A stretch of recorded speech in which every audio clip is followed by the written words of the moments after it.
Universal News TV, votre chaîne d'information la plus crédible. Lors d'une sortie médiatique qu'il a effectuée ce vendredi 2 juillet, l'opposant sénégalais Ousmane Sonko a critiqué la dernière loi contre le terrorisme votée il y a quelques jours à l'Assemblée nationale de son pays. Ousmane Sonko estime que la France a largement contribué à l'adoption de cette législation qu'il juge liberticide et vicieuse. Ousmane Sonko ira jusqu'à déclarer qu'aucune colonie de la France n'est développée. Cette déclaration d'Ousmane Sonko est-elle excessive ou pas? Quel est véritablement le fond de sa pensée? Suivons maintenant les analyses de nos panélistes, qui sont sur le plateau de DBS, la télévision panafricaine. Suivons. Ousmane Sonko a déclaré aucune colonie française n'est développée, un constat excessif. C'est notre grande interrogation de ce mardi matin. L'opposant sénégalais Ousmane Sonko a critiqué à travers une sortie médiatique le vendredi 2 juillet dernier la dernière loi contre le terrorisme votée il y a quelques jours du côté de l'Assemblée nationale sénégalaise et surtout dans son pays. À l'occasion, il a accusé la France d'avoir fortement participé à l'adoption de la présente loi. Car désormais du côté du Sénégal, mesdames, messieurs, il est interdit de faire des manifestations, sinon vous serez qualifiés de terroristes. Ousmane Sonko réagit, il faut le dire comme ça, à la dernière loi sur le terrorisme au Sénégal. Selon le président du PASTEF, cette législation adoptée par les députés sénégalais est, je précise encore avec ces mots, liberticide et violeuse. Ce sont ces termes. Face à la presse, l'opposant au régime du président Macky Sall a accusé la France de néocolonialisme. Je ne suis pas en train de dire que la France est à l'origine de tous nos maux. Elle n'est pas responsable de la corruption de nos élites. Mais il est temps que la France lève son genou de notre cou, qu'elle nous foute la paix, bien sûr, a déclaré Ousmane Sonko. Le président du PASTEF a également pointé un doigt accusateur sur le colonisateur du Sénégal. À l'en croire, il n'y a pas une ancienne colonie de la France qui est développée. Poursuivant dans la même lancée, il a indiqué qu'il est temps que les populations des pays développés par la France choisissent par elles-mêmes leur président. Imposer un président, c'est fini. Nous ne sommes pas contre la France. Ce que nous refusons est l'exploitation. Nous voulons une coopération gagnant-gagnant, a déclaré le président du PASTEF. Mais pour mieux comprendre les choses, mesdames, messieurs, et pour entrer dans le vif du sujet, nous allons écouter ensemble Ousmane Sonko, qui était face à la presse le 2 juillet dernier. Jouer pour quelque chose. La France n'est pas responsable du clientélisme, des détournements de deniers publics, de l'incompétence de nos leaders, incapables d'identifier les priorités. Elle n'est pas responsable forcément du bradage de nos ressources, même si elle en bénéficie très largement. Tout ça est de la responsabilité de nos dirigeants, incompétents, incapables et qui ne sont pas des patriotes du tout. Mais il est temps que la France lève son genou de notre cou. 7 siècles de misère fait de traite humaine, de colonisation et aujourd'hui de néocolonisation, cela suffit. Il est temps que la France nous foute la paix. Il est temps que la France prenne exemple sur ses voisins européens. L'Allemagne est la première puissance économique d'Europe, loin devant la France. La 3e ou 4e puissance économique du monde. L'Allemagne n'exploite aucun pays, aucune colonie. Je peux citer l'Italie, je peux citer l'Espagne, qui avaient des colonies avant, mais qui n'exploitent personne, qui ne font pas ingérence, qui n'imposent pas des dirigeants dans leur ancienne colonie. Au nom de quoi la France croit pouvoir continuer à nous imposer des dirigeants, à faire des choix à notre place. Cela doit cesser et l'Afrique nouvelle, la jeunesse africaine, les élites africaines, la diaspora africaine dit non, ça ne peut pas continuer. L'hypocrisie de cette France se vit et s'exprime tous les jours. Prenons exemple du cas du Mali et du Tchad. Au Tchad, où le processus constitutionnel a été interrompu, la France a applaudi et son président est allé consacrer le nouveau roi. Au Mali, où ce n'est pas le processus constitutionnel qui a été interrompu, mais le processus de transition, la France a condamné et même a pris ses clics et ses claques pour dire qu'elle quitte le Mali. Ça, c'est de l'hypocrisie. c'est le deux poids, deux mesures. C'est le double langage que la France tient en Afrique. Quand on a interrogé M. Jean-Yves Le Drian sur la situation en Côte d'Ivoire, pourquoi la France a laissé faire un troisième mandat, il a dit simplement pourquoi il l'a accepté pour Ouattara et pourquoi elle le refuse pour la Biélorussie. Puisque la France a condamné en Biélorussie, a même poussé l'Union européenne à condamner.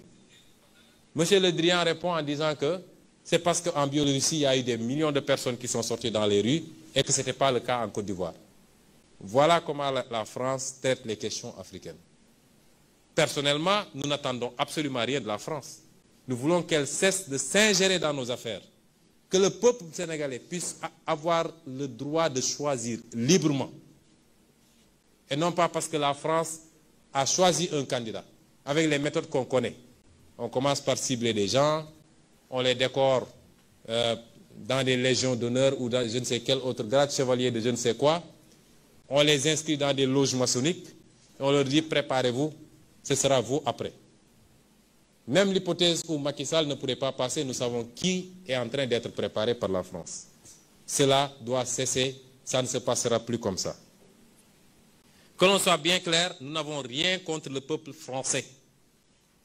Et en France même, des voix politiques et citoyennes se lèvent pour tenir le même discours que celui que je suis en train de vous tenir. Les députés, par exemple, Mme Frédérique Dumas,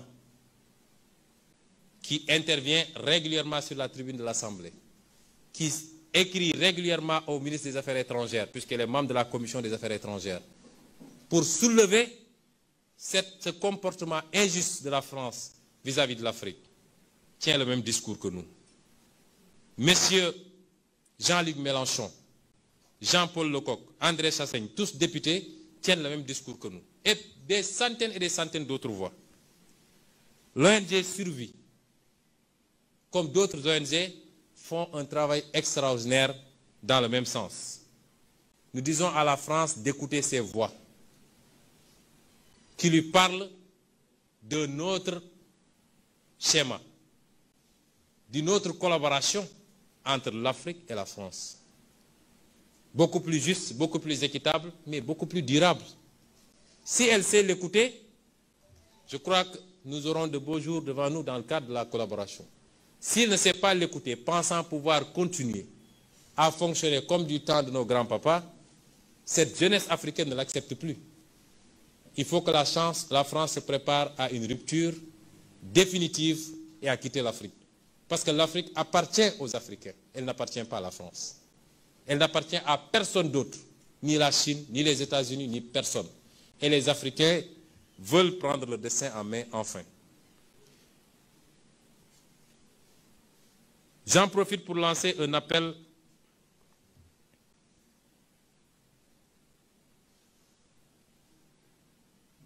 pour poser un certain nombre de questions d'ailleurs au président Macky Sall, puisqu'on nous parle de terrorisme à longueur de journée. Qu'est-il advenu des prisonniers de Guantanamo qu'il avait fait transférer au Sénégal pour une raison que personne ne connaît? Nous n'avons aucun rapport avec ces gens-là. Nous ne sommes pas mêlés ni de près ni de loin à ces questions de terrorisme. Pourquoi a-t-il fait transférer ces prisonniers et que sont devenus ces prisonniers? Que deviennent ces dizaines de criminels? Je parle de crimes de sang qu'il fait libérer à l'occasion de chaque fête profitant des grâces présidentielles. Merci justement à la réalisation pour cet élément. Vous aviez là Ousmane Sonko qui parle haut et fort. Aucune colonie française n'est développée. Un constat excessif, c'est notre grande interrogation de ce mardi matin. Yannick Eldion, bonjour, bienvenue à vous. Bonjour Steve, bonjour le monde, bonjour l'Afrique, bonjour le Cameroun. Bienvenue à vous, hein. Merci. Yannick Eldion, vous attendez, vous êtes là, et bien sûr, le panel est complet. Albert Anatoly, ici, je vais me tourner vers vous. Dans les propos d'Ousmane Sonko, qui était à la presse le 2 juillet dernier, il précise haut et fort qu'à l'intérieur, justement, du Sénégal, et on le sait, c'est un secret de polichinelle, à l'intérieur de nos pays africains, on a des incapables, des incompétents et des personnes qui ne sont pas patriotes du tout. On a souvent tendance à pointer le doigt accusateur sur la France, mais on ne va pas également oublier qu'ils sont nombreux, les Africains, qui travaillent comme s'ils étaient justement des fonctionnaires de la France. Écoutez, je pense que Dans le propos qui nous a été proposé par la réalisation, dans le propos, n'est-ce pas, de Ousmane Sonko, il y a deux constantes qui se dégagent. La première constante, n'est-ce pas, elle est de l'ordre de la gouvernance. De l'autre côté, il y a une autre constante qui est de l'ordre historique, c'est-à-dire de ce que je pourrais appeler du système. Le système que nous condamnons, parce que nous condamnons tous, que nous décrions tous, tous les jours d'ailleurs. Tous les méfaits d'ailleurs, dans le cadre de diverses tribunes, et particulièrement dans le cadre de cette tribune. Et la dernière fois, nous avons tenu une émission là-dedans, je crois que ça concerne toujours le Sénégal, et nous avons justement indiqué que Ousmane Sonko, il est opposant, mais en plus d'être opposant, il est anti-système. Nous avons donc là, justement, l'illustration de cela. En réalité, je pense que pour répondre à votre question, il faut aller chercher dans ce que Passion a l'habitude d'appeler le contentieux historique. Le contentieux historique. Ce fameux contentieux historique qui est entouré de pactes coloniaux, qui consacre l'exploitation de manière exclusive, nos ressources naturelles, le sous-sol et le sol, et tout ce que cela comporte, qui consacre à la fois de manière exclusive et inclusive, pratiquement, n'est-ce pas, nos réserves d'échange dans la Banque centrale du côté de Paris. Du côté de Paris. La monnaie qui est entre les mains de Paris, les accords de défense, les accords de coopération, les accords commerciaux, tout ce qui la comporte, c'est là qu'il faut aller dans ce système-là. Donc, lorsque je parle du système, ça me renvoie, ça me permet également de revenir, comme dans mes habitudes, j'aime toujours puiser soit dans les éléments factuels historiques. Est-ce que la France est sur le continent africain pour développer ses anciennes colonies? Non, ce n'est pas son rôle. Je voudrais aller, je crois, au Mali, en 1968. Lorsque le président Sékou Touré décide de s'affranchir de la tutelle française, la tutelle de Le Gaulle, à l'époque, eh bien, pour lui, il est question justement que les Africains vivent peut-être dans la pauvreté, mais dans la dignité et dans la liberté, que de vivre dans l'opulence, mais dans l'esclavage. Alors, M. de Gaulle a pris une graine, il a pris une mouche, j'allais dire. Il a décidé donc de démanteler les bases françaises qui étaient du côté du Mali, et de ramener à la maison, de rappeler à la maison ces milliers de soldats. Et comme conséquence de cette affaire-là, au moment où les troupes françaises partent, De Gaulle décide, à travers ses soldats, de détruire toutes les infrastructures socio-économiques qui avaient été construites par la France. Eh bien, toutes les infrastructures socio-économiques qui avaient été construites, c'est-à-dire les écoles, les hôpitaux, les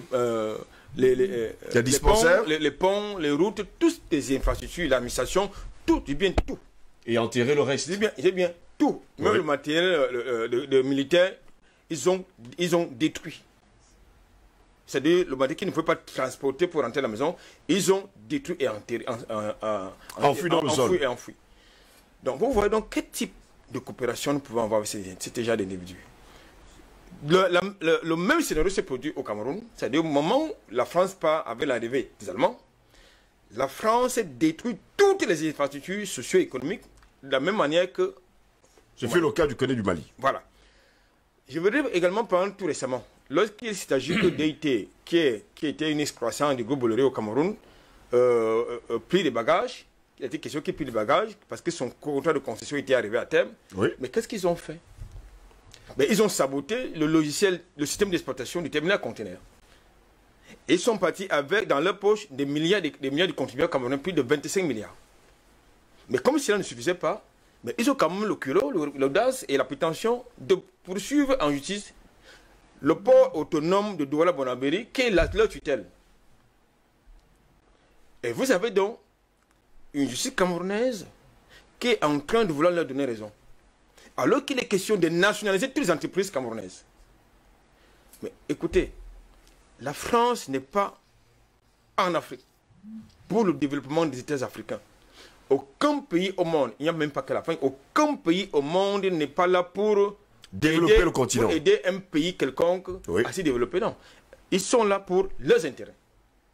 Et la France le fait de manière sauvage. Il faut utiliser des termes comme ça, n'ayons pas peur des propos. Il utilise de manière sauvage et égoïste, puisque la contrepartie n'y est pas. Vous avez le rail camerounais qui a été attribué à une entreprise française, une multinationale française, qui est portée par Paris. Je n'ai pas dit l'Élysée. Mais qu'est-ce qu'ils ont fait? Qu'est-ce qu'elle a fait du rail camerounais? Dans sa mission, justement, d'exploitation, j'allais dire de modernisation, n'est-ce pas, du rail camerounais, mais moi, nous avons assisté au démantèlement du rail camerounais.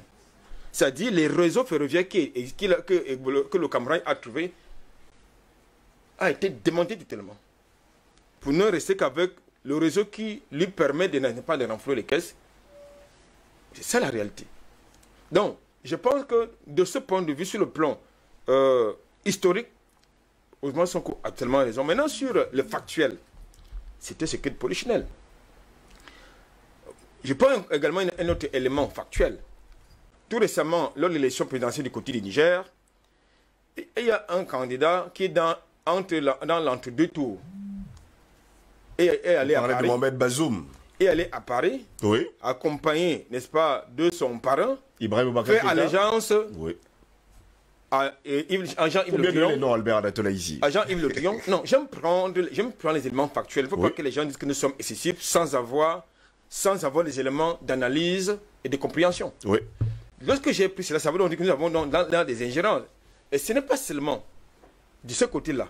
Ça se passe du côté du Gabon, ça s'est passé du côté du Côte d'Ivoire, ça s'est passé du côté du Tchad. Ça a été convoqué dans cet élément-là par Ousmane Sonko. Oui. Ça se passe partout ailleurs où Paris estime qu'il a son mot à dire dans nos affaires internes. C'est-à-dire que c'est lui-même, c'est Paris qui décide combien d'enfants vous devez faire à votre enfant, combien de bébés vous devez faire à votre enfant, par exemple. Oui. Par exemple, hein, ils le disent d'ailleurs, ils ont déclaré au Fort au Niger que les femmes nigériennes accouchent beaucoup. Voilà, c'est-à-dire que c'est Paris qui décide combien d'enfants vous devez faire à votre épouse. Mais attendez un peu. Mais lorsque l'Italie leur rappelle quand même que ils sont en train de mater les gilets jaunes, cette république, prétendument la République des droits de l'homme, qui sont en train de justement violer les libertés fondamentales des citoyens, ils accusent l'Italie d'ingérence, n'est-ce pas? Mais je crois nous avons donc un gros problème. Nous sommes parfaitement d'accord et l'argumentaire, les propos de Ousmane Sonko s'inscrivent justement dans la dynamique panafricaniste, c'est-à-dire l'Afrique aux Africains.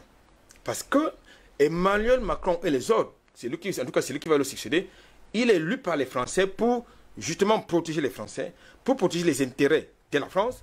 Il n'est pas élu par les Africains.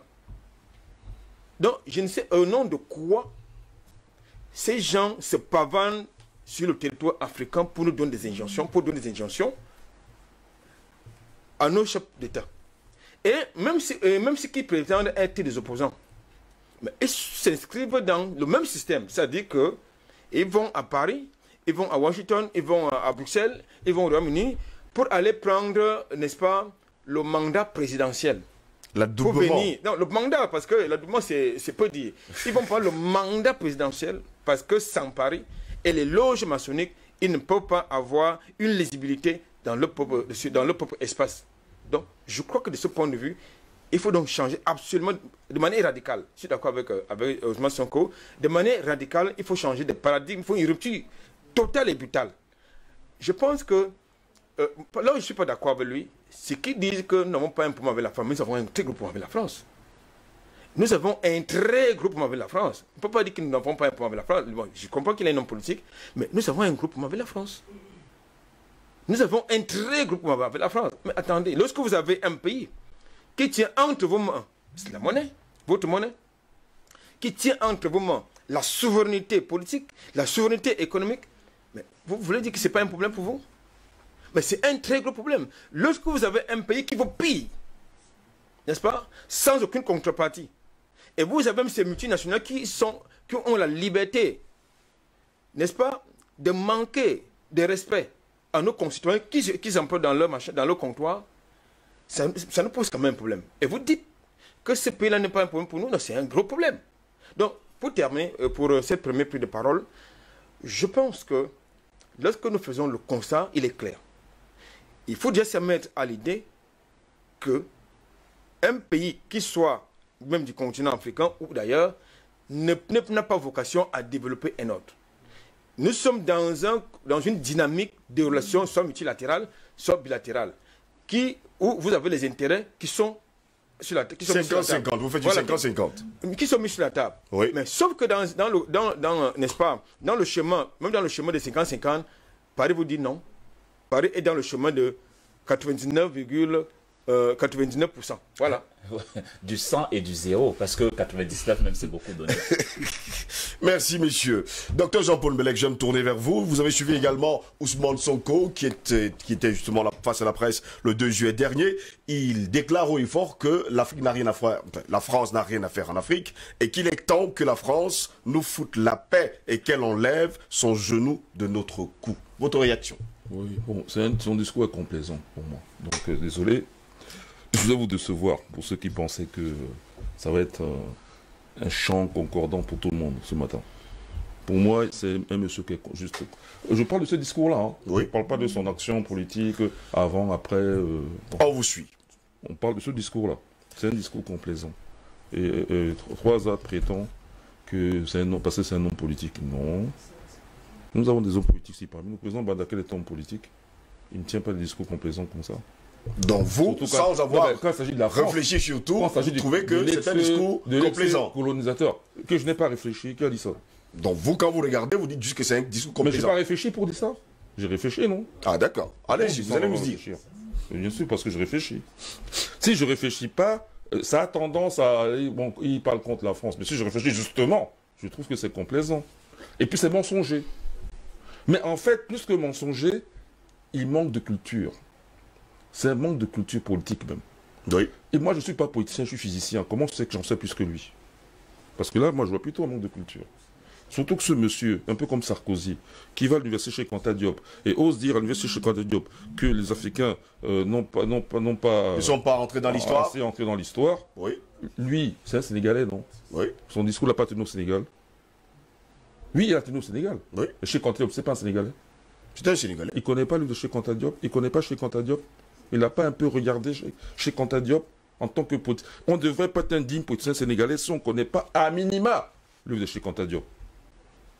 Je dis un Sénégalais qui prétend libérer le Sénégal du joug colonial, qu'il soit français ou autre, doit connaître à minima l'œuvre de Cheikh Anta Diop. Alors ce monsieur, je peux l'aider, hein, s'il veut. Jean-Paul Mbelek n'est pas prétentieux, je suis vrai, direct. Et en plus, je ne tiens pas à vivre l'esclavage. Si d'autres aiment l'esclavage, moi je ne l'aime pas. Malheureusement, je suis né parmi ce peuple-là. Et étant partie de ce peuple et que je n'aime pas l'esclavage, je dois accélérer le processus. Donc, moi, je vais lui donner un... Donc, ce n'est pas la prétention. Il peut prendre des cours online avec moi. Ce serait déjà un bon début pour lui. Venons au sujet. Je suis sur le sujet. Oui, venons sur le sujet. Ça devient une habitude. Je suis sur le sujet. Oui, je suis pas un imbécile. Je suis sur le sujet. Voilà. Peut-être que tu ne comprends pas bien ce que je vais dire, mais je dis que je suis sur le sujet. Voilà. Alors, donc, qu'est-ce que je fais là? Voilà. Alors, donc, c'est un problème d'analyse mathématique. Quand on dit déjà que aucune colonie française, c'est ça, hein, oui. C'est bien ce que j'ai bien entendu. Ok, le Cameroun est une colonie française, le Sénégal même donc est une colonie française. Il accepte déjà le fait que c'est une colonie française. Mais non, c'est pas comme ça que... Il y a eu un fait. On dit vous êtes indépendant. Donc si tu veux contester ce fait avec la parole, tu ne dois pas commencer par dire que tu es une colonie. Tu dois commencer par dire, mais je suis indépendant, qu'est-ce que tu fais chez moi? Sinon, il y a contradiction. Si tu es colonie, le monsieur, il a le droit de continuer à exercer son pouvoir. Et c'est ce qu'il fait. Donc déjà, il y a un problème là dans la conjugaison. Là.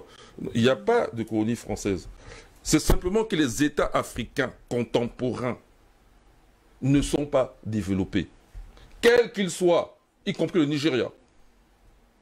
Y compris le Nigeria, qui est la plus grande puissance économique d'Afrique. Parce que si le Niger était vraiment développé, le Cameroun serait tiré vers le haut. Et même, la politique nigériane ne fait pas fait de corruption. Il n'y aurait pas Boko Haram. Est-ce qu'il y a Boko Haram en France? Puisque nous savons que c'est l'instrument de la France. Comment ça se fait que la France agit sur le Nigeria? Et même l'écho ne serait pas manipulé comme la France le veut. puisque c'est un objet de la CEDEAO.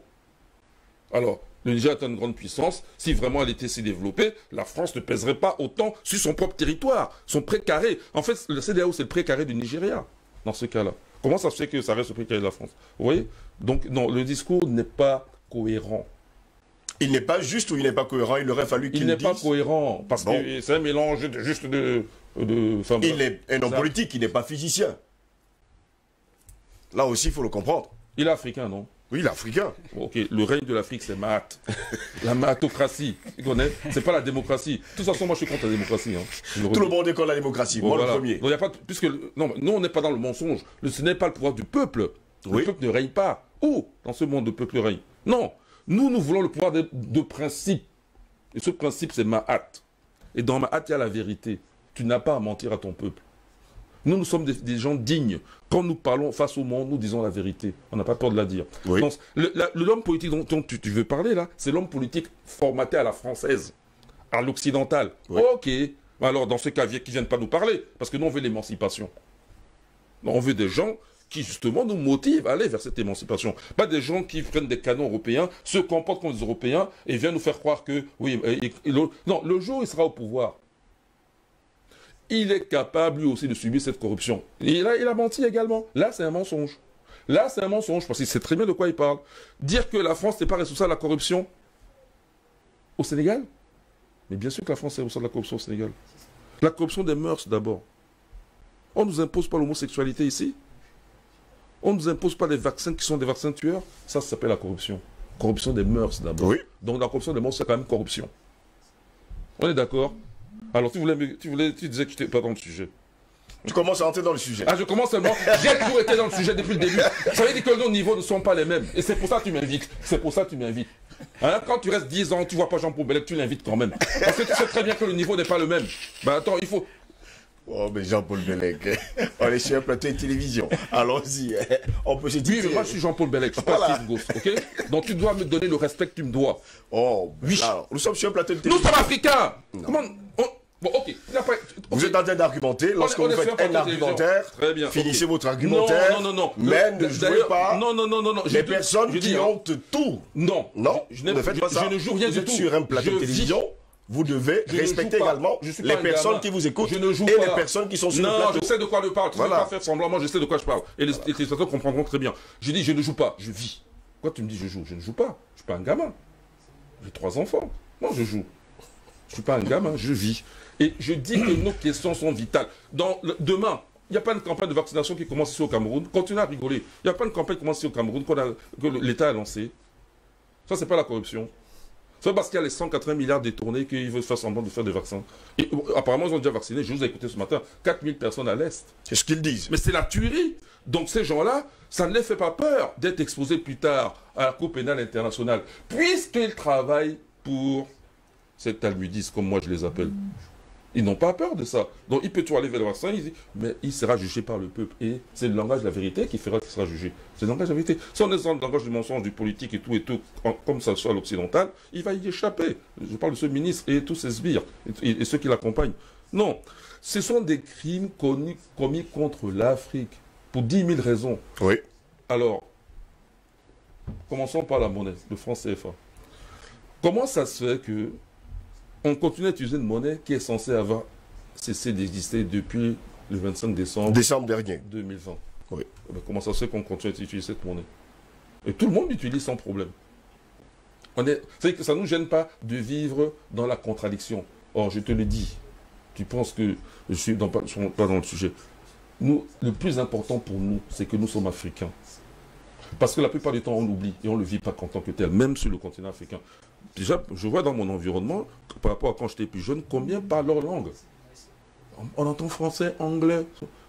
Mais dans ma jeunesse à moi, c'était nos langues qu'on entendait. Dans toutes ces régions, c'est le bassa qu'on parlait.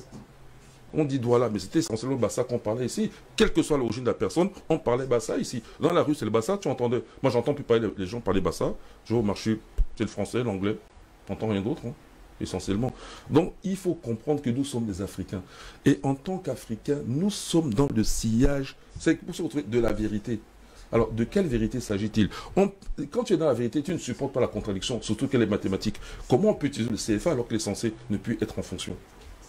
Cette façon de vivre cette contradiction, c'est nier son identité d'Africain. Autre chose, la mal connaissance de l'histoire. Je vous signale que la côte est africaine, côte Swahili, dont l'extension va même jusqu'en Arabie. Parce qu'il y a une présence africaine en Arabie. Je ne parle pas des Noirs à l'origine, des Noirs d'origine en Arabie. Je parle d'une présence africaine, à savoir le pouvoir éthiopien régnait sur l'Arabie, le sud de l'Arabie. Voilà. Donc, le pouvoir éthiopien, sa succession sur le plan économique, c'est l'association Swahili. Toute la côte est africaine, jusqu'au nord de Mozambique, même à l'intérieur de terre à Zimbabwe. Ces gens-là contrôlaient le cours de l'or en Europe. Ces gens-là maîtrisaient des routes commerciales. Et je vais chuter là-dessus parce que c'est que tu n'attends que ça. Non. Je vous donne la parole. Vous avez la parole. Je vais chuter pour te faire plaisir. Il y a d'autres tours, il y a un deuxième tour, non? Oui. Ok. Donc je suis pas parce que j'aime parler. Je essaie de donner des éléments. Et puis je vais laisser les gens le temps d'y réfléchir. Toi aussi. Alors, l'autre chose, c'est la monnaie. On délègue le pouvoir de frapper la monnaie aux Français parce que nous ne sommes pas compétents. En fait, je parle de l'idée validée par les accords juste un peu avant l'indépendance. Non. Oui. Parce que ça a été qu'en 1945, on n'était pas indépendant, c'est Français et Français. Oui, mais après, il y a eu les accords. Là. Par exemple, quand Croizat dit que la terre, le sous-sol leur appartient, ça fait partie des accords. C'est le pacte colonial. Voilà. Voilà, le pacte colonial. Alors, sauf que, et quand on le fait, par exemple ici au Cameroun, Aïdjo le signe, parce qu'il pense qu'on n'a pas les compétences. Steve, la monnaie française, si on veut pousser dans le temps, frappée en France, c'est 14e siècle. Philippe le Bel. Oui. Il l'appelle le franc. 1300 et des poussières, 14e siècle. La première monnaie, après l'Antiquité, parce que si je remonte à l'Antiquité, je vais tout exposer. Si je remonte, on va comparer les Égyptiens, anciens et les Grecs. Non. Je reste après l'Antiquité. Oui. Voilà. Première monnaie frappée ici en Afrique que nous avons, ce sont des monnaies swahili. Elles remontent, en Afrique noire, hein, oui. Elles remontent au 5e siècle, après Jésus-Christ. 6e siècle, c'est 500 des poussières, donc il faut toujours ajouter 6e siècle. La différence entre 6e et 14e, c'est 800 ans environ.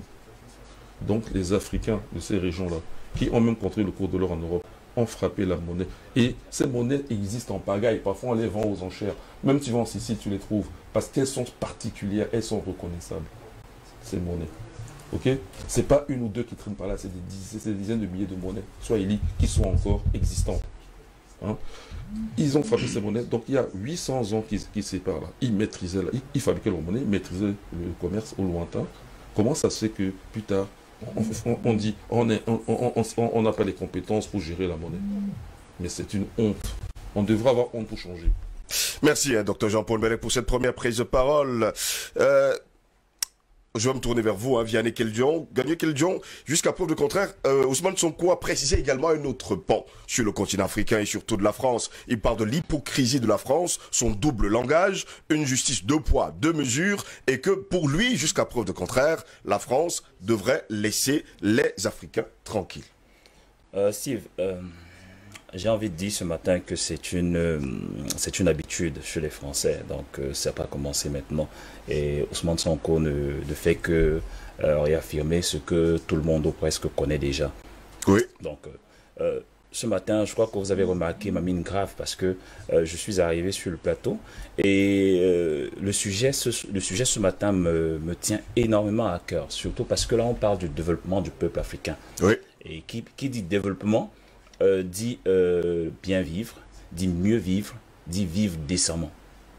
Et maintenant, quand on regarde le contour, on va se rendre compte qu'on a plusieurs éléments en réalité qui nous maintiennent exactement, qui ne nous permettent pas de vivre normalement, qui ne permettent pas de mieux vivre, donc qui ne permettent pas de nous développer. C'est le cas du franc CFA que souligne le docteur Bellec il y a un instant. Justement, c'est le premier élément même d'asservissement, c'est ce franc CFA là. Vous ne pouvez pas dire déjà que non, vous n'avez pas de souveraineté monétaire et vous pensez mieux vivre. Vous ne pouvez pas, parce qu'en ce moment, lorsque vous voulez faire les échanges avec l'extérieur, il y a toujours une personne qui vous sert donc de relais, qui vous sert donc de pont, de transition En ce moment, c'est cette personne-là qui décide. Si elle décide de bloquer, si elle décide de casser le pont, en ce moment-là, vous êtes, comment je vais dire, vous êtes mal paré, vous êtes mal parti. Donc, aujourd'hui, le franc CFA, je crois qu'on a, on a longtemps dit les raisons, le 3A, le docteur Bellec l'a brillamment dit, l'a brillamment démontré. Donc, le franc CFA n'est qu'un outil d'asservissement. Avec le franc CFA, on ne va jamais se développer. Je me souviens encore d'une fois, ici, mon copanéliste parlait donc justement du développement, parce que le développement passe aussi par la sécurisation même des biens des personnes et des biens. Et qui dit sécurisation des personnes et des biens parle donc de l'armée. Et il faut donc renforcer donc, des éléments sécuritaires. Donc forcément, il faut acheter donc du matériel.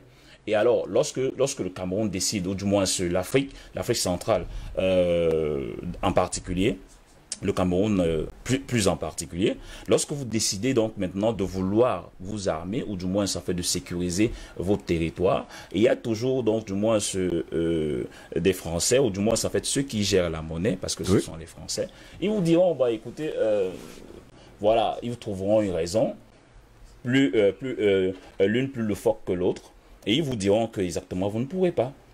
Parce qu'ils savent exactement que là...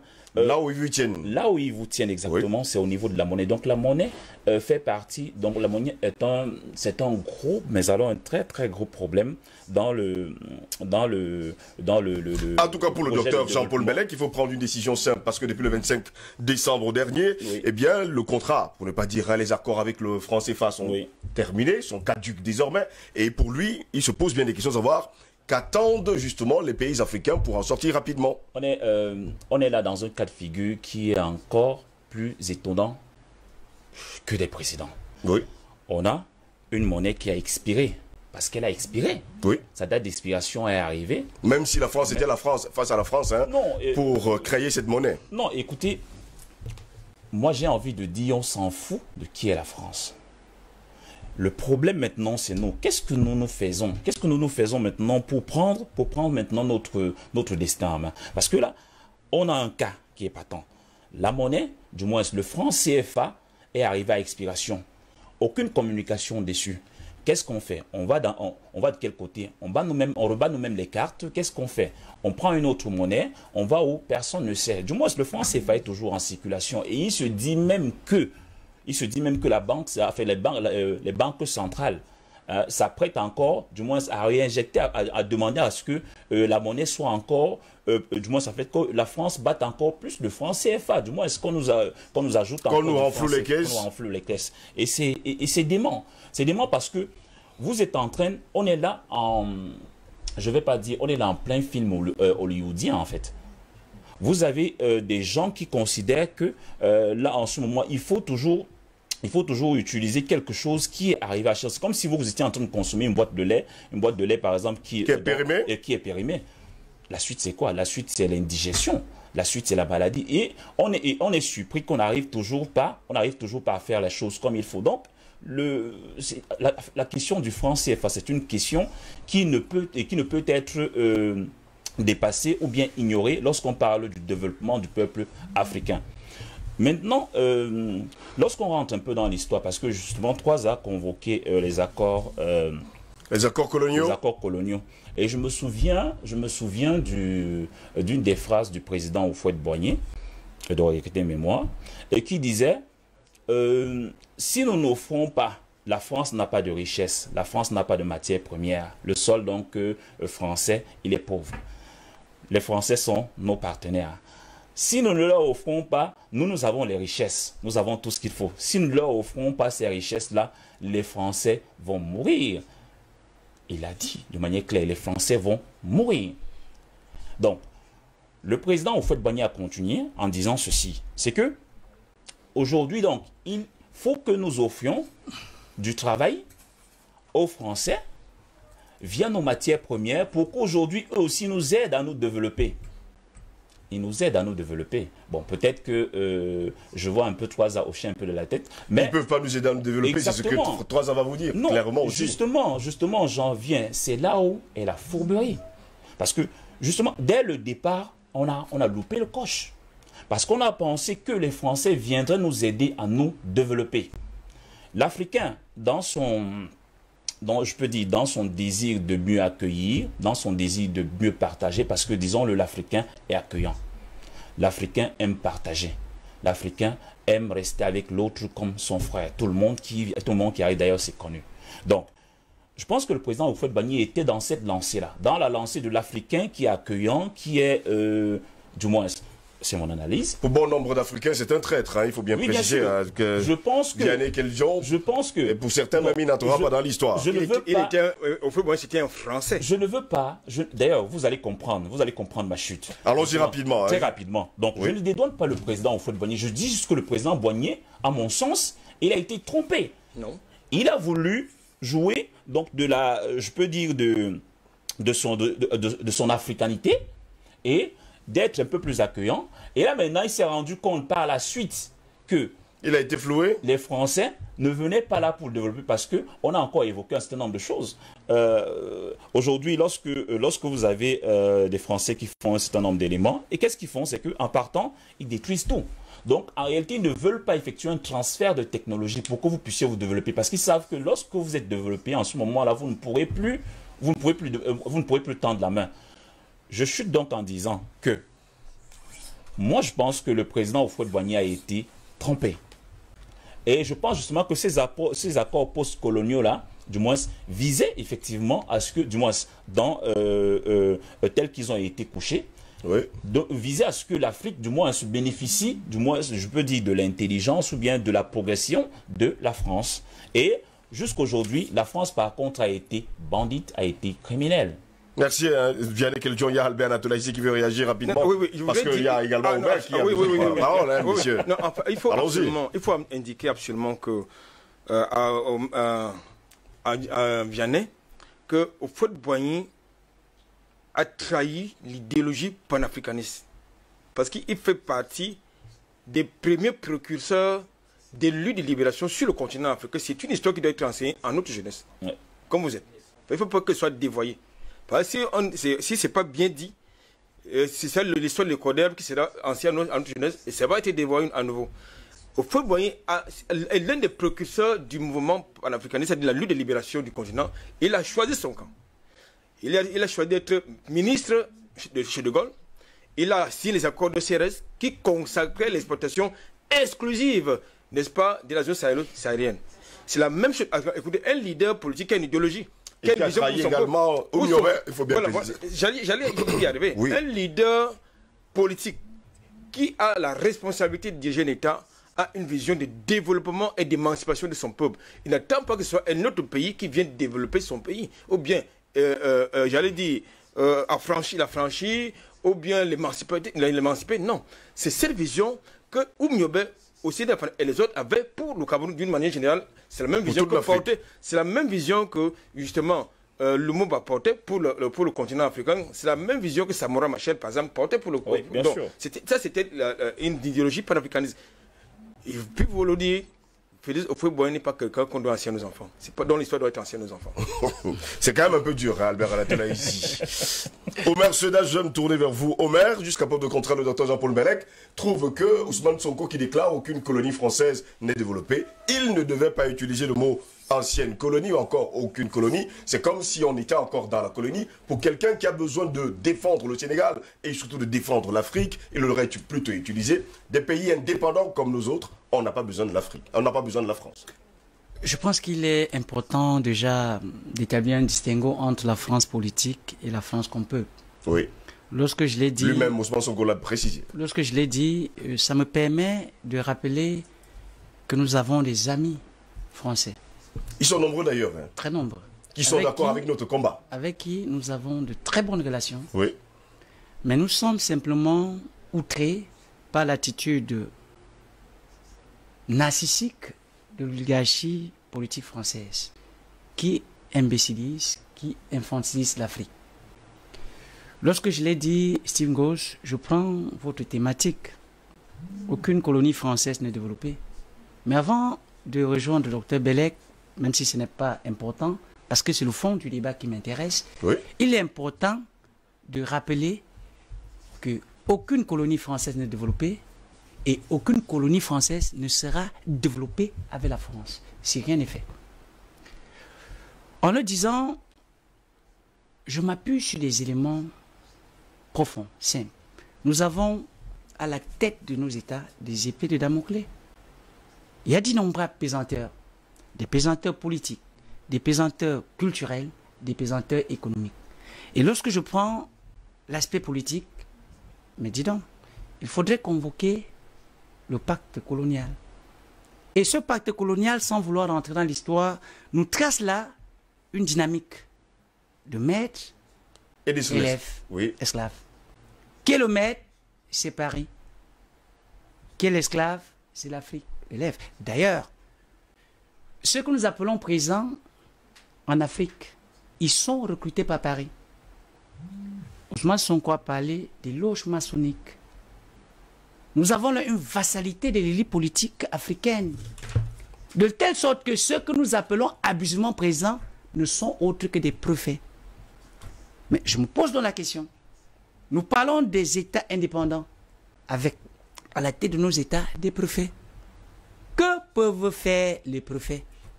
Mais je pense que le préfet se tourne vers le gouverneur vers le ministre vers le président. Dans le cas d'espèce, le gouverneur c'est au Matignon, les ministres peut-être là-bas au Matignon, mais le président se trouve à l'Élysée. Chez nous donc, nous avons tout à la tête de nos États, sauf des présidents. Ça, j'insiste là-dessus. À côté de cette dimension historique, je ne voudrais pas tellement insister là-dessus. Je voudrais rappeler qu'il y a des accords. Lorsque nous parlons de la coopération militaire, ce n'est pas un jeu de hasard si nous avons la présence redondante des bases militaires françaises Sur le sol africain. Je pense donc qu'il va falloir revenir justement sur ce thème, hein, les 11 accords signés par la France et sans oublier les pays africains. On parle bien sûr de l'Afrique francophone. Ils sont d'ailleurs nombreux, ces 11 accords. On en a parlé d'ailleurs au cours d'un débat ici. Et nous allons y revenir pour continuer à sensibiliser les Africains.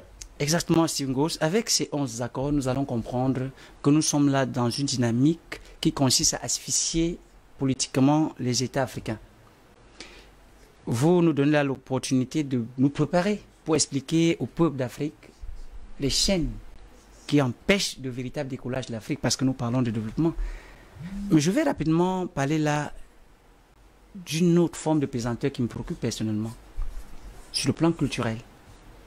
Nous sommes tous sauf des peuples qui pensent.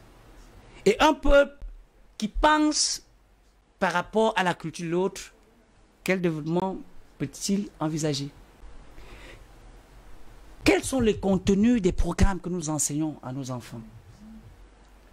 Quels sont les prénoms que nous donnons à nos enfants? Nos enfants grandissent dans une sphère psychologique qui les prépare à être français. Qu'est-ce qu'ils lisent? Madame Bovary. Ça fait de telle sorte que il n'est pas évident d'envisager un monde de développement quand déjà nos propres enfants, sur le plan éducationnel, sont construits, sont fabriqués pour être le relais d'une domination qui s'étale sur d'autres aspects. Mais lorsque je prends le dernier point, mais là ça devient suicidaire, l'aspect économique. Mais Steve Gauss, les États d'Afrique sont des comptoirs de la France, des comptoirs commerciaux. Des comptoirs coloniaux. Coloniaux. Mais les États africains sont dans une posture d'état de consommation et non de production. On exporte le cacao, on importe les plaquettes de chocolat. Du mauvais chocolat. On exporte le bois, on importe les bûchettes d'allumettes. Et sans oublier la sciure. Mais c'est à dessein. Il faut bien préciser la sciure. C'est à dessein. C'est Oui. pour dire systématiquement que lorsque nos ports ne nous appartiennent pas, Oui. mais M. Boulou sait quelque chose. Quel développement est-il envisageable? Et comme si cela ne suffisait pas, nous avons là les francs de colonie Française d'Afrique. Mais cette monnaie de singe, c'est la plus grande bombe je parlerai là d'une bombe systématique qui ne peut permettre le moins de soupçon de développement des États africains. Quelqu'un d'autre dirait que c'est un crime contre l'humanité. Mais c'est pire qu'un crime. Moi, je dis bien, il faudrait, si la langue française était nôtre, aller chercher au-delà des crimes pour pouvoir définir cet enfermement, cet asservissement cynique des pays africains dans cette monnaie satanique, entre guillemets. Permettez-moi l'expression. Quand je parle de monnaie satanique, ça veut simplement dire les pays africains, les ex-colonies françaises, qui sont producteurs de richesses, mais sur le marché mondial, ils ne sont pas connus. Ils ne vendent rien. Qui vend? C'est la France. Pourquoi est-ce que c'est la France qui vend? Parce que la France tient la monnaie. Elle tient les États africains à travers cette monnaie. Et si nous convoquons les faits historiques, Jocelyn Sivingos, la Banque centrale, le Trésor français, nous avons là, dans le compte d'opération, quasiment 60% des richesses africaines, des réserves africaines qui sont contenues dans le Trésor français. Et depuis pratiquement un peu plus d'un demi-siècle. Quel développement est-il envisageable? Si celui qu'on appelle président, c'est un préfet. Et un préfet qui est contrôlé, je dis bien qui est contrôlé sur le plan physique et métaphysique. La franc-maçonnerie, ce n'est pas une blague. Je ne voudrais pas rentrer dans une dimension de débat spirituel ou ésotérique, mais je veux simplement dire, nous prenons cela pour une blague, mais la plaie est profonde. Parce que quand nous voyons ceux que nous appelons présents aller en France pleurer, aller en France s'humilier, ce n'est pas parce que ces gens veulent, c'est parce qu'ils sont tenus, c'est parce qu'ils sont contrôlés. Et ils sont prisonniers d'eux-mêmes. S'ils sont prisonniers déjà d'eux-mêmes, à plus forte raison nous autres, que peuvent-ils faire donc pour nous? Vous convenez avec moi que c'est plus facile d'aller pleurer les morts à Paris que de pleurer les morts sur le continent africain. On vous comprend parfaitement, Omer Seda. Albert Anatole, ici, il y a également que Ousmane Sonko a déclaré lors de cette, il faut le dire, sortie face à la presse. Il dit au cas où Macky Sall se retourne contre la France, eh bien Ousmane Sonko nous fait savoir que déjà, depuis longtemps, on connaît qui pourra le remplacer, puisque on va la mener, le préparer, le mettre dans la franc-maçonnerie, et il viendra continuer le travail de ses maîtres. C'est-à-dire le scénario à la nigérienne, quoi. Oui. Oui, voilà, c'est ça. Écoutez, moi je pense que les thématiques que vous mettez sur la table doivent nous amener justement à s'émanciper, à comprendre à la France que les temps ont changé. La jeunesse africaine n'est plus celle de 1960 ou de 1958. Celle-là également fait sa part, Albert Anatole, ici. Non, il y a une partie de la jeunesse qui a trahi aussi le combat.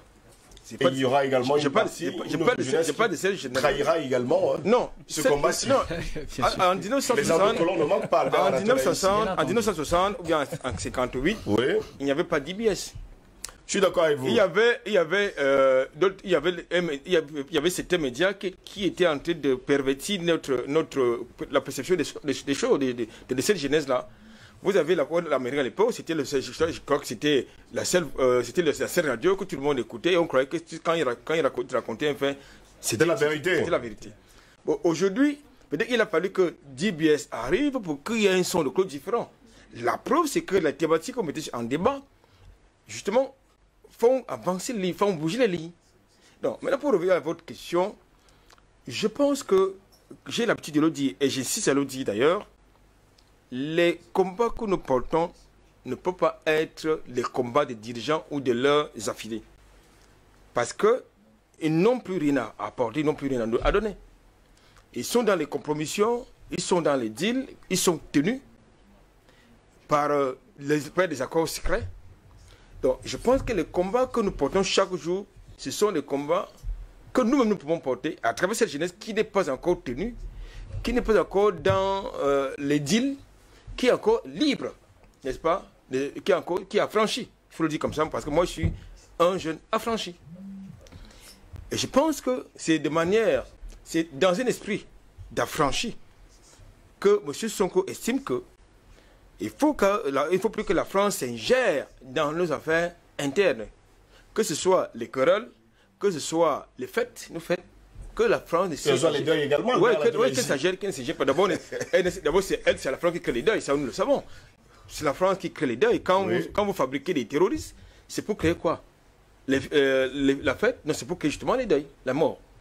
Quand vous armez les rebelles, pour justement fragiliser un régime, c'est pour faire quoi? C'est pour créer les deuils. Quand vous créez des conflits armés qui provoquent des mouvements massifs des populations, c'est pour créer quoi? Le chaos. Donc, nous pouvons rien attendre de bon dans tous les cas de la France. Contrairement, je vais être très excessif peut-être, mais c'est vrai, c'est un fait. Alors, lorsque on vous dit par exemple que la France vous apporte une aide, mais une aide quoi? Financière, mais cette aide repart, ça retourne par le processus des importations.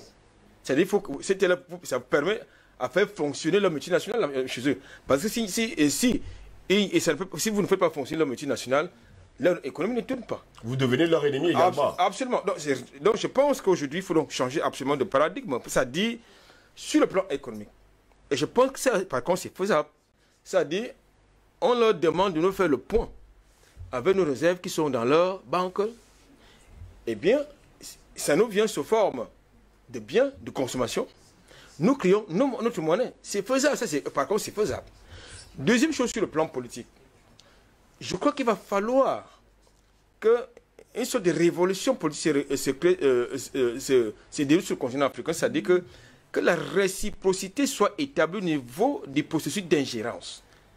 Parce que si justement nous aussi nous continuons à leur poser des questions sur leurs méfaits, sur les méfaits que les gouvernants justement font sur leur population, je pense que ça va changer de paradigme. Tout à l'heure, j'ai convoqué par exemple l'ambassadeur de France au Cameroun, Christophe Guigou.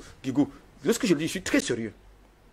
Parce qu'il faut qu'à un moment donné, que la réciprocité puisse exister. Pour que nous soyons respectés, il faut que nous puissions mettre sur la table des éléments de conflit, si c'est nécessaire. Parce que c'est ce qui nous amène régulièrement. Parce qu'il ne nous apporte rien qui soit de manière harmonieuse, non, c'est toujours les éléments de conflit qui mettent sur la table. Je voudrais vous dire quelque chose pour ce qui concerne par exemple Macky Sall, du moins, qui va se mettre dans le schéma nigérien. Je crois qu'il a pâti aux Sénégalais. Et je crois qu'ils l'ont. Et je pense qu'il s'attend à ça, qu'il a justement fait passer cette fameuse loi unique, qui est liberticide. C'est-à-dire qui va interdire tout rassemblement. Et tout rassemblement va être considéré comme étant un rassemblement terroriste. Non, une entreprise terroriste. Voilà, une entreprise de terroristes. Oui. Toute manifestation sera assimilée à du terrorisme. Donc je pense que, raison pour laquelle il a donc fait passer cette loi. La jeunesse sénégalaise qui s'est mobilisée en mars de cette année a donné un signal fort. Pas en s'attaquant aux institutions de la République. Pas du tout. Là, je pense que de ce point de vue, Macky Sall a fait tout faux. Mais en s'attaquant aux enseignes tricolores, c'est-à-dire de Paris, ça veut dire deux choses au moins. La première, le Sénégal au Sénégalais, le Sénégal d'abord. C'est-à-dire du point de vue commercial et économique. Et ensuite, lorsqu'on s'attaque, par exemple, à une entreprise pétrolière qui porte une enseigne française, ça veut dire qu'on amène, la jeunesse sénégalaise amène les dirigeants sénégalais à privilégier l'industrialisation de leurs ressources naturelles, telles que le pétrole, telles que le gaz. Nous avons vu le scandale d'un contrat qui a été attribué à cette société française, qui était dernière sur la liste. Pourquoi? Parce que Paris est venu faire pression. Donc je pense que ce genre de casting, ça ne devrait plus exister de mon point de vue. Il faut absolument une rupture. Nous avons sur le continent africain des investisseurs, nous avons des fortunes qui peuvent justement faire exactement la même chose que les multinationales. Mais c'est quand même scandaleux que, à compétence égale, sinon supérieure, très souvent nos dirigeants privilégient un investisseur étranger en lieu et place, n'est-ce pas, d'un entrepreneur local. c'est tout à fait scandaleux, de mon point de vue. On peut dire que sur les Vraiment scandaleux. On vous comprend parfaitement, Albert Anatola, ici. Docteur Jean-Paul Bellec, on ne va pas également oublier de dire que lors de cette loi qui avait été votée du côté de l'Assemblée nationale sénégalaise, la loi antiterroriste, et bien des protestations liées à ce projet de loi antiterroriste et de réforme du code pénal jugé trop liberticide par l'opposition et des organisations de la société civile avaient été organisées dans la capitale sénégalaise. Et d'ailleurs, il faut dire que ces manifestations sont allées en vrille. Elles ont éclaté et la police était justement dans les rues. Pour vous aujourd'hui, docteur Jean-Paul Bellec, que faut-il faire pour sortir justement la France, pour la dégager du continent africain? Merci pour la question. Il faut d'abord le vouloir. Oui. C'est-à-dire au niveau du peuple, je ne parle pas encore des décideurs. Il faut le vouloir vraiment. Pas de façon vraisemblable, apparente ou simplement rêveuse. Donc il faut être prêt à aller au sacrifice suprême. Moi j'en suis prêt. Hein. Je ne sais pas si c'est le cas de beaucoup ici, mais moi j'ai pas de problème à ce niveau-là, c'est clair pour moi. J'ai déjà mes 3 enfants, la dernière a 20 ans. Donc, no soucis pour moi. Il faut vouloir ça. Si déjà, avant même de voir les décideurs, parce que les décideurs viennent de dire, bon, tout ça, nous connaissons. Omer Seda, ils sont oubliés, Vianney, on préfère, on peut appeler tous les noms qu'on veut. Qu'on veut, oui. Ici au Cameroun, on a Aïdjo. Bon, je parle de celui qui a signé, hein. Ouais. Je ne parle pas de l'héritier. Je parle de celui qui est, on peut regarder la trace là. Ouais. Voilà. Et il a fait ça en massacrant, en donnant les siens. Oui. Je ne parle pas de Oumiobe, Moumier, même au Sendé.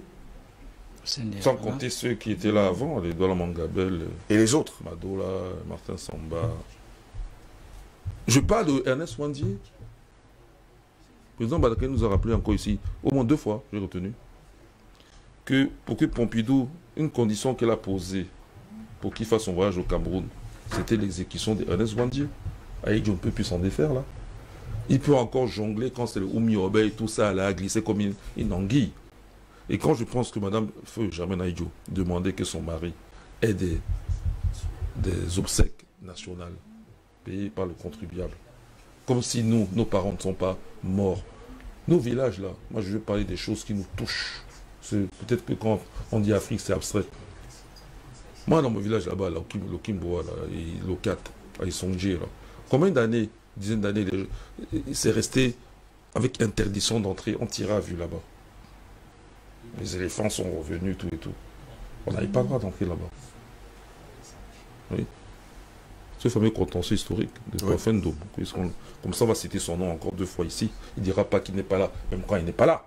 Même quand il est là. Il est là. Puisque c'est le combat. C'est le combat. Nous sommes là tous pour ça. Tout le monde est là pour ça. Très bien. Alors, donc, je dis qu'il faut cette volonté. Maintenant, oui.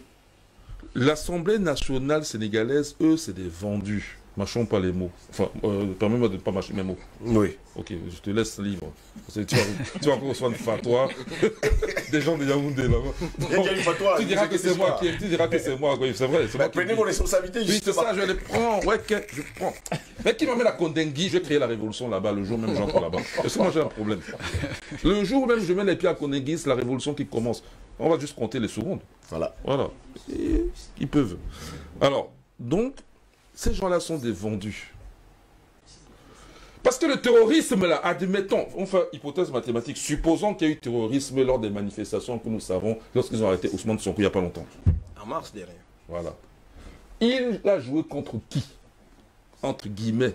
Contre les intérêts, entre guillemets. Parce que pour moi, la France... Contre les intérêts français. Pour moi, ils n'ont pas d'intérêt ici, hein, mais reprenons leurs mots. Reprenons leurs mots. Pour qu'on comprenne. Voilà. Oui. Ils ont joué contre les intérêts français, donc, n'est-ce pas? Dont le terrorisme a été appliqué contre les intérêts français. Donc c'est ce terrorisme-là qu'on ne veut pas entendre, parce que Boko Haram ne gêne personne. Ouais. Les ACMI, Ansadi, État islamique, ça gêne personne. Même en Ouganda, les fous de l'Ouganda. Ça gêne seulement quand ça frappe au Bataclan. Merci, voilà, c'est ça. C'est pour ça même ils vont pleurer là-bas. Vous voyez, c'est ciblé, non, c'est orienté. Voilà. Donc, je pense que quelque part, on ne va pas trop m'en vouloir si je dis que les gens qui ont voté cette loi-là, soit ils sont béotiens, soit ils sont crétois. Et s'ils sont crétois, c'est des vendus. S'ils sont béotiens, c'est toujours des vendus. Non, non, on peut tolérer parce que un béotien, c'est un ignorant. Peut-être qu'ils ont voté sans savoir. Ils dormaient le jour où le peuple était dans la rue. C'est toujours des vendus. Deux tendus et deux pelés. Ils dormaient. Si ils n'étaient pas conscients, ils sont réveillés. Ils n'ont pas constaté ce qui s'est passé avant. J'essaie d'être gentil, non? Oh bon, voilà. Tu sais que quand je vais être méchant, je suis méchant. Ben, j'essaie d'être gentil. Voilà. En tout cas, c'est pas pour le Sénégal. Oui. Bon, maintenant, le modèle, là. Parce qu'il y a un modèle. Le sous-préfet, il prend un modèle. Il prend le modèle de celui qui est censé être son supérieur hiérarchique. Parce que lui-même aussi est chapeauté. Parce que les 13 familles, là, nous connaissons. Hein. Oui. Le 13e étant... c'est comme la neuvaine, la 13e, c'est le diable en personne. En personne, Bon, totalement. ouais. Alors, lui, là-bas, il a instauré la dictature. Qu'elle soit sanitaire ou autre. La dictature en France. Moi, je ne reconnais pas la France. Hein. Donc, excuse-moi, Omer, cela, tu ne sais pas de quoi tu parles, à mon avis. C'est pas la première fois que je dis ça. Quand je dis ça, c'est pas par arrogance que je dis ça. C'est parce que je pense que je sais un peu plus de quoi il s'agit. J'ai un très long vécu en France. Si c'est pour pas... Mes enfants même sont métis. Leur maman est française. J'ai vécu, j'ai dormi, j'ai respiré avec eux. J'ai fait l'école primaire et j'ai aussi fait le lycée. Parce que ma scolarité... Et tu as fait les enfants avec eux? Ma scolarité a été divisée en deux et j'ai même fait les enfants avec eux. On est d'accord? Donc je sais de quoi je parle. On vous comprend. Même dans la recherche, j'ai travaillé avec eux. J'ai même été missionnaire pour l'État français, alors que je ne suis même pas français, je suis camerounais. Je n'ai jamais changé de nationalité. C'est que nous, j'affirme, je continue à dire que nous, nous sommes des Africains. On ne va pas nier notre identité. Non, pas du tout. Bon, alors, donc, on n'aime pas la contradiction en Afrique. L'arbre à palabre, c'est pour lever les contradictions. Alors, si je dis que le peuple, lui, il est différent, on a des amis là-bas. Dans ce cas-là, qui a voté Macron? C'est pas le peuple. Si. Même si Macron venait instaurer la dictature, à la base, qui a voté Macron? Qui votera le prochain? Ou la prochaine? C'est pas le peuple français.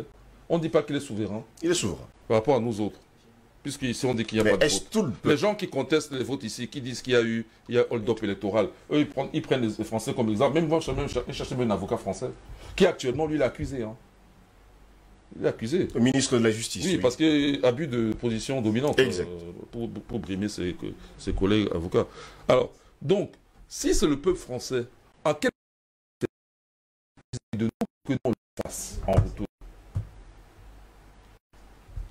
J'ai jamais vu. J'ai jamais vu. Il ne faut pas prendre quelques personnes comme représentant l'ensemble du peuple. Prenons le cas de la guerre en Algérie. Quelques Français ont été solidaires, mais en tant que personne, ce n'est pas le peuple français qui est solidaire, on le verrait dans les... Le gouvernement français a reculé. Le gouvernement français a reculé. Quand les gens sont sortis en 1960 dans la rue, De Gaulle a reculé. Il a même fui le pays. Il aurait reculé. Et puis, c'est pas tout. Quand ça devient maintenant critique, moi je l'ai vécu dans ma chair, je te dis, je ne vais pas dévoiler ma vie privée ici. Ils ne sont jamais avec toi. Tu passes ta vie. Pendant que nous parlons là, il y a des gens qui sont de la diaspora. Ivoiriens, tout ce que tu veux, même ougandais. Ce que tu dis là les fait mal. Parce qu'au quotidien, eux, ils vivent le contraire de ce que tu dis. Toi, tu es au Cameroun, tu es à distance. Tu as des correspondances épistolaires de temps en temps. Oui. Quelqu'un vient te rendre visite. Mais tu ne vis pas là-bas. Je te signale si c'était le cas. Quand on a tué...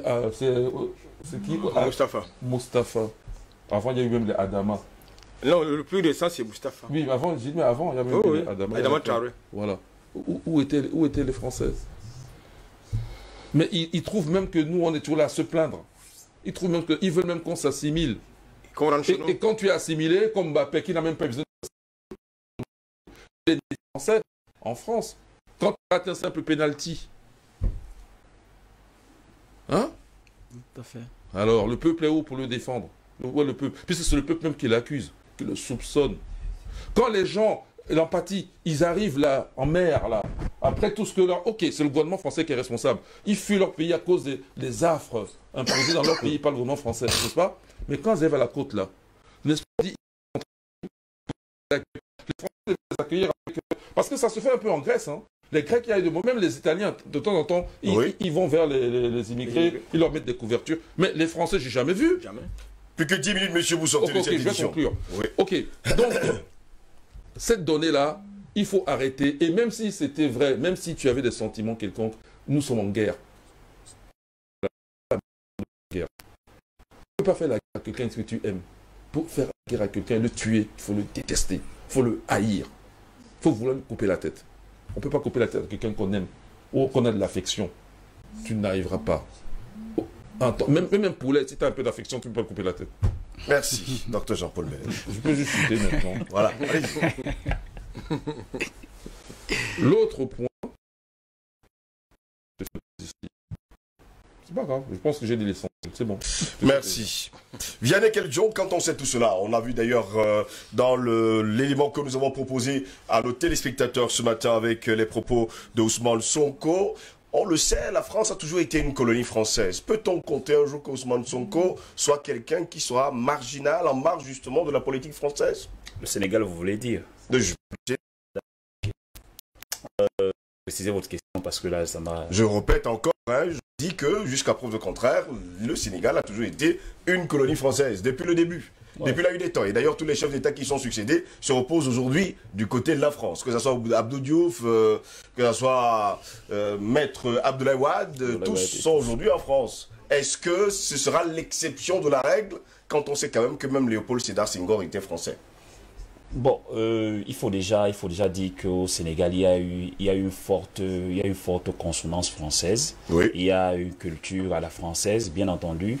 Et quand vous remarquez, justement, le docteur Paul Bellec parlait justement des immigrés, vous remarquez que cette partie-là, vous avez toujours des noms, une consonance justement qui rappelle toujours des pays qui sont endoctrinés dans la culture française. Donc, ce qui veut dire... Monsieur, chacun d'entre vous a 2 ou 3 minutes. Oui, sortons de cette édition. Oui, très rapidement. Donc, je peux dire que est-ce que le Sénégal va se départir de cette appellation de colonie française? Moi, personnellement, je pense que ce sera très difficile. Très difficile.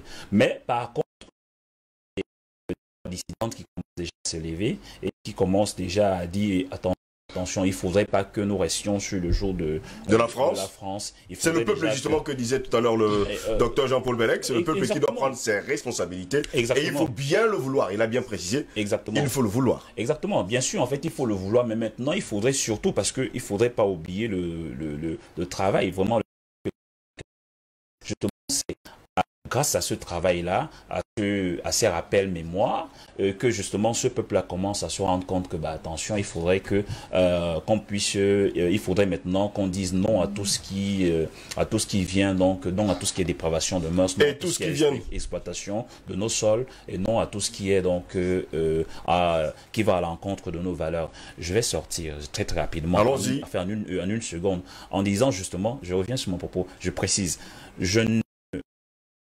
président Houphouët-Boigny. Mais je dis juste que de manière terre à terre, oui. Du moins, tel que ça a été décrit, on peut laisser quoi, même si derrière ça, je suis d'accord avec Toisa qu'il a trahi donc le panafricaniste. Mais je dis, du moins tel que les accords étaient écrits, dès le départ, il était question d'une coopération bilatérale, donc un échange en fait un transfert, enfin un échange donc de ressources, de technologies et ainsi de suite. Donc aujourd'hui, il faut comprendre, en fait, du moins, il faut plutôt questionner le colon français et lui demander plutôt des comptes. Voilà. Et pendant ce temps, Omer Seda, vous pensez aujourd'hui que ça va changer un jour, ou alors que Ousmane Sonko pourrait changer de veste? Moi, je crois que... Retourner sa veste, il faut même préciser. Je vais partir là d'une citation, Pantareka, rien ne demeure. Ousmane Sonko a si bien rappelé que les jeunes d'aujourd'hui ne sont plus les grands parents d'hier. Nous sommes inscrits dans une dynamique et il faudrait bien rappeler, Steve, que l'ennemi ne dort pas. Oui. Je ne voudrais pas rentrer dans la dimension de polémique, mais je voudrais simplement que nous comprenions que nous n'avons d'âme que la parole. Il revient à ceux qui doivent continuer ce combat sur notre plan de comprendre que des actes comme cette fatwa que vous venez de recevoir, elle n'est pas anodine. Imaginez-vous, on parle là d'IBS, le présentateur s'est attaqué à la France, et ainsi de suite. Mais ça veut simplement dire que même autour de nous, cette dynamique d'imbécilisation de l'Afrique est là. Mais pour que nous arrivions à la victoire, il est plus qu'important de sortir du discours de la victimisation. Il faudrait comprendre que seule la lutte libère. Quand je dis que seule la lutte libère, nous parlons de la lutte sur plusieurs plans. La lutte sur le plan physique, la lutte sur le plan métaphysique, la lutte sur le plan géostratégique, la lutte sur le plan géopolitique.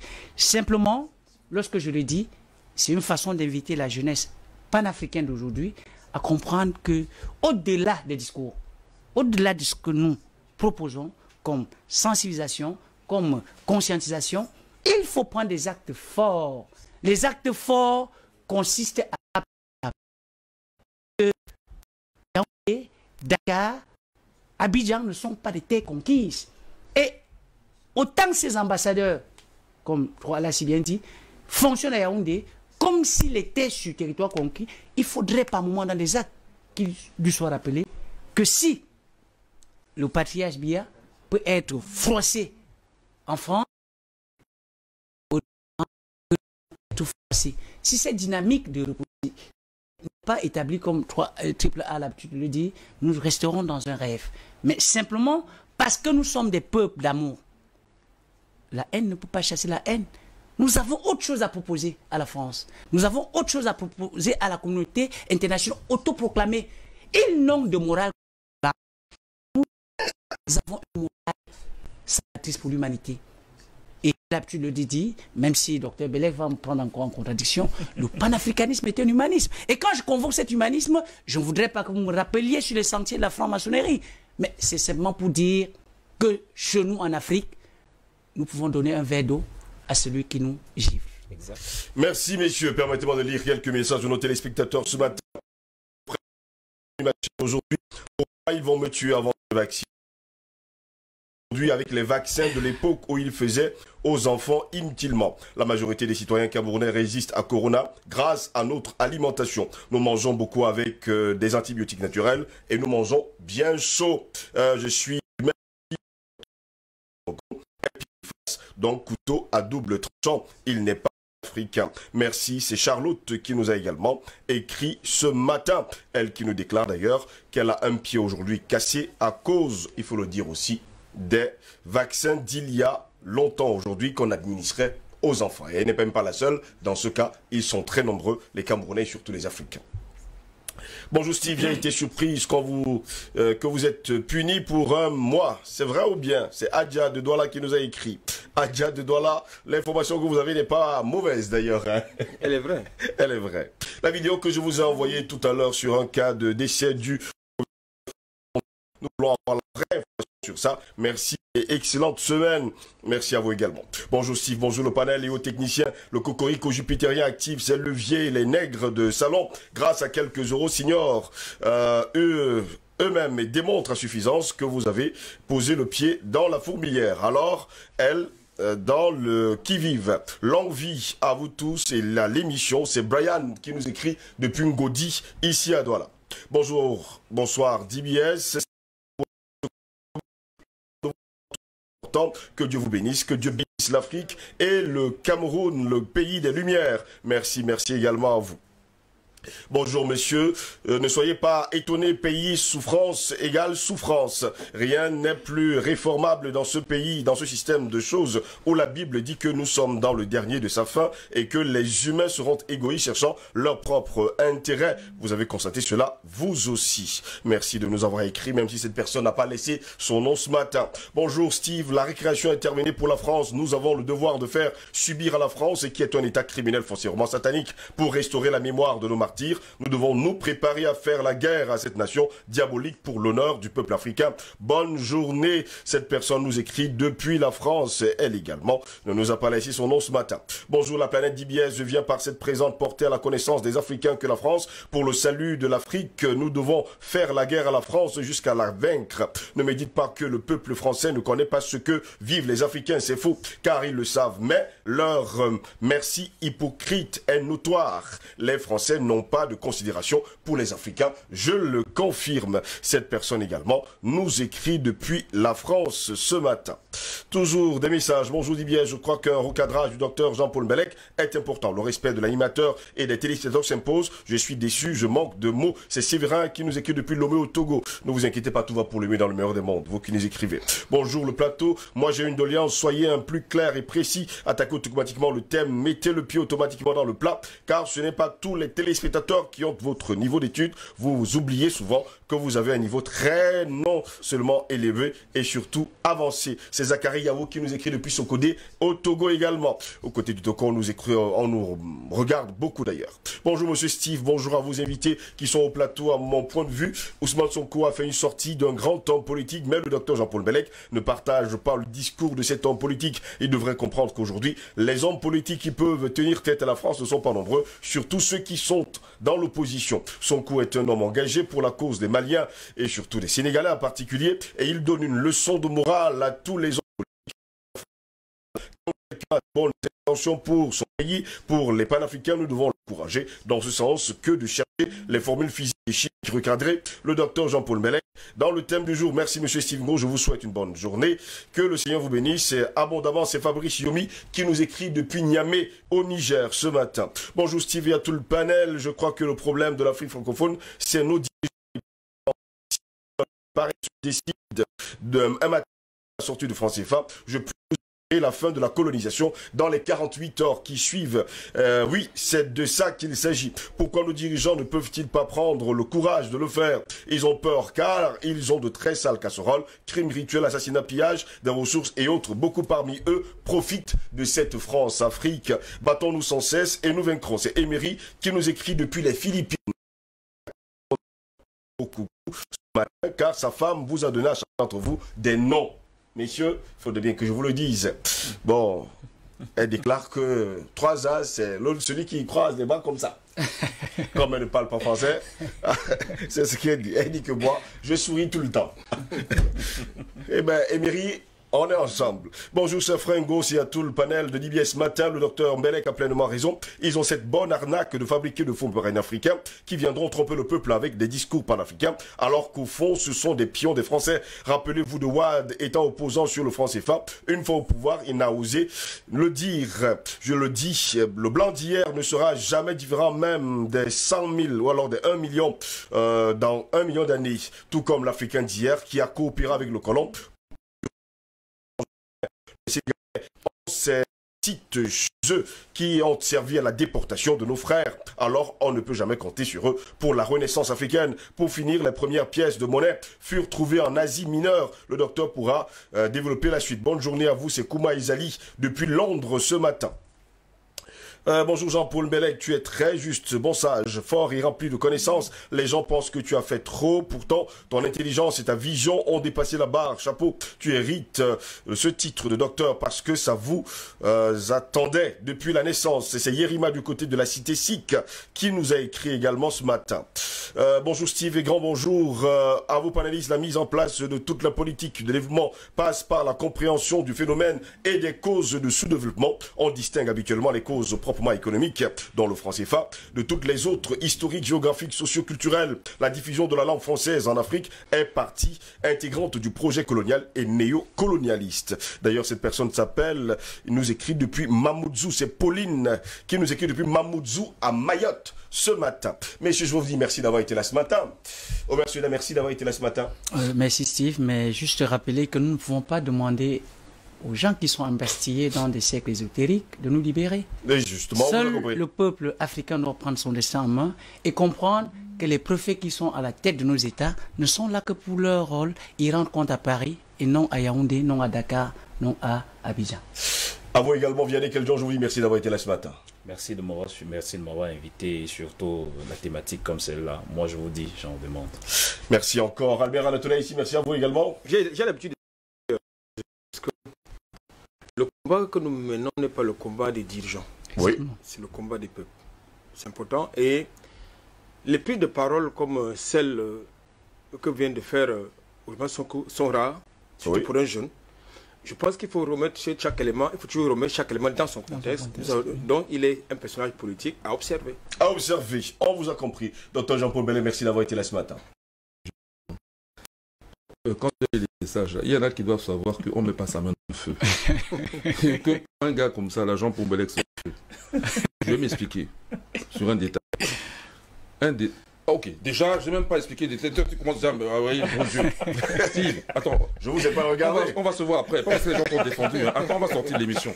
Bon, laisse-moi dire ce que je veux dire. Je dis, hein, je t'ai dit, tout le monde peut témoigner. Toi, c'est ça le point faible de ce genre d'analyse. Oui. Parler pour le discours. Et je t'ai bien dit à ce moment-là que je parle bien de ce discours. C'est ce que vous avez dit. Ok, mais c'est pas que la personne, elle laisse entendre. Quand tu fais des critiques, tu fais un discours comme si c'était sur la personne. Je ne le connais ni d'Ève ni d'Adam. Je ne suis pas au Sénégal. On parlait de ce discours précisément. Je ne parlais même pas de ce qui s'est passé avant, quand j'ai fait cette critique. Point final. La France ne va plus nous imposer un président. C'est fini. Nous ne sommes pas contre la France. Ce que nous refusons est l'exploitation. Nous voulons une coopération gagnant-gagnant, a conclu Ousmane Sonko, l'opposant sénégalais. Ici, Christine Muriel, pour Universal News TV. Merci de suivre Universal News TV sur YouTube. Nous vous rassurons que les informations que nous diffusons au quotidien sont suffisamment crédibles. Alors, n'hésitez pas à liker la vidéo si elle vous plaît, et si vous êtes nouveau sur la chaîne. N'oubliez pas de vous abonner et d'activer la cloche de notification pour ne pas rater nos prochaines vidéos.